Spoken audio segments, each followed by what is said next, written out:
Nauubos ang isda. Niyuyurakan ang karapatan ng mga mangingisda. Nilalabag ang batas. Ito ang implikasyon ng resolusyon ng Korte Suprema. Kung magiging final at executory ang resolusyon, maaari ng mangisda ang komersyal na pangisda sa municipal water na para lang dapat sa municipal fishers.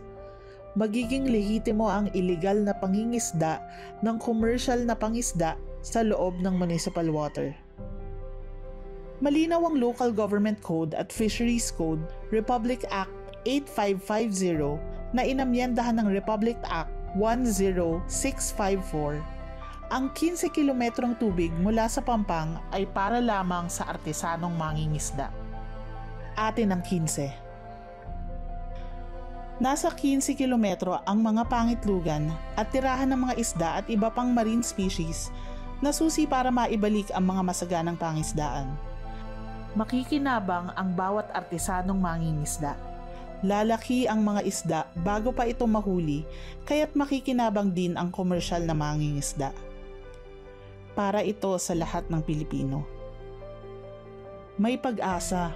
Pag-asa na sinimulang buhayin ng mga mangingisda. Naghain sila ng petisyon sa Korte Suprema para maging bahagi ng pagdinig. Nagsama-sama para iparinig ang boses ng bawat artesanong mangingisda. Sigaw na nananawagan sa pamahalaan. Samahan niyo kaming ipagtanggol ang karapatan ng mangingisda at karagatan. Protektahan natin ang ating pangisdaan at mga tirahan ng ating yamang dagat. Dahil may magagawa tayo. Alamin natin kung bakit kailangang ipagtanggol ang 15 kilometrong municipal water.